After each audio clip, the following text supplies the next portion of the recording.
What's up guys and welcome back to another video. Today's topic is the world's most overrated cars. I would like to say this in advance, a lot of people are going to get offended, and a lot of people are going to be very upset. At number 5, I put the Mach 4 Supra. The Mach 4 Supra came in 1993 and it stayed all the way till 2002. It had two different engine trims, but we're only going to stick with the 2JZ GTE today. And I can't really talk much about it. It's a 3-liter twin turbocharged straight 6 engine with 280 horsepower. And to the 10-year-olds that are watching this video, yes, it doesn't come with 1,000 horsepower. I know. It's sad. And these numbers, they really do sound great. So what exactly is the problem with the Mach 4 Supra? Well, for me, the problem is the people. I don't understand why it's so glorified. And yes, I get it. The car looks nice. And sure, it's got a great engine. But I mean, come on. Take a break and move on. The world has since evolved in so many different ways. And there are so many cars nowadays out there that look good with good engines. It's time to move on. And at number 4, we have the BMW M5 E60. And oh my God, is it a piece of shit. Now, it is the most unreliable thing you can ever imagine. BMW have managed to create a car that is less reliable than Ferraris and Lamborghinis. The car just looks bad, and yes, it is old, and you might say, well, it's outdated. Well, yes, while it is outdated, I mean, it still looks bad. And it's just very overrated. A lot of people name it a great car, but I would beg to differ. I don't see anything special about it. And yes, it's got a V10, but you know what else has a V10? The 2011 Volkswagen Touareg, or whatever it is you like to call it. It's got a V10 engine in it. And is it special? No, it's not. That car is so irrelevant to the point that you didn't even know it had a V10. Most probably. So yeah, I was never a big fan of the E60 and I don't think I ever will be. It's unreliable. It's a big problem. It's a huge issue. So it's just wanted to put that out there. Number 3. And a lot of people are going to be upset with this one, but it is the Subaru Brz. Another horrible car, and look, I don't mean to act posh because I am young and I am broke, yet I will never look at the Brz as a good entry-level sports car because it is so far from that. It's slow, it drives bad, and I think of it as a bit of, a bandwagon effect. People go out and buy it because other people are buying it, and that's totally understandable because they have this dream build visualized, which, don't even get me started, it just never happens. It never happens. Number 3, and if it were up to me, I would put it at number 1. If you've been subscribed to our channel for long enough, you'd know that I totally despise something called Volkswagen Gti. In my opinion, it is one of the most annoying cars ever built. It is super slow and it sounds horrible. A lot of people tend to have mixed opinions about the GTI's reliability, but I've known 3 people that own 3 GTIs and the 3 of them always had issues. And yes, they were older models, and yes, some of them were newer models. One thing it didn't fail to do is just be unreliable, so I will give them that. And yeah, the overall car for me is it is very mid, and it is something that, I'm pretty sure you will never ever see me buy.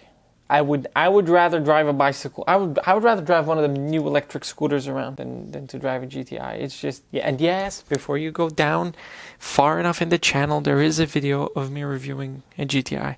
But that was 2.5 years ago, and it was the start of the channel.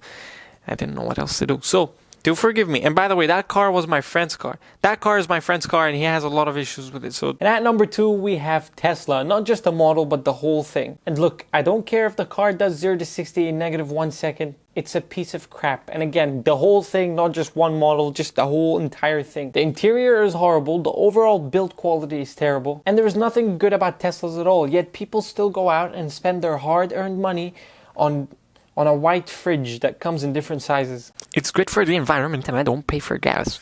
Well, I hate to break it to you, but if you're brainwashed enough to the point where you think that in 10, 20 years, they're not going to make, electric station rather than gas stations, and you go to the electric station and then you somehow charge your car in 10 minutes and you think they're not going to charge you for that, they will. The day will come. Look, no one cares about the environment. The whole gas cars going electric and all these things, this is not for the sake of the environment. It's all politics. And if you're above 15 years old, I'm pretty sure you would understand that truly the environment was never and will never be the big people's priority. It is what it is. I personally don't care about the environment. I'd rather I'd rather have a V8 or a V10 car and have the environment cry a little than have an electric car and the environment not cry.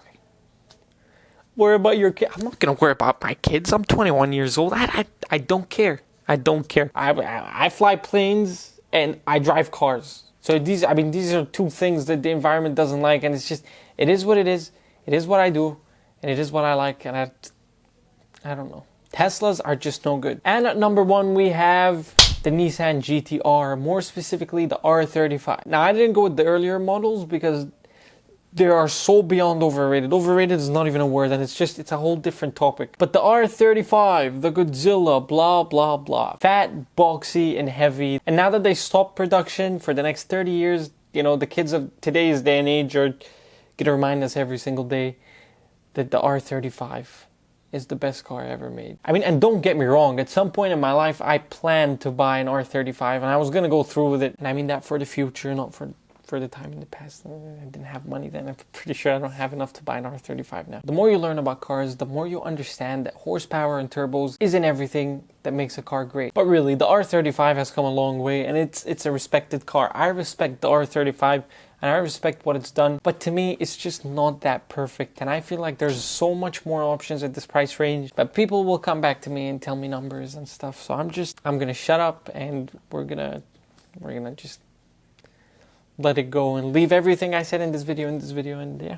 Anyways, guys, this is the end of the video. I hope you enjoyed it. If you're new here, don't forget to subscribe, and if there's anything specific you'd like to see, comment down below, and I'll see you guys next video.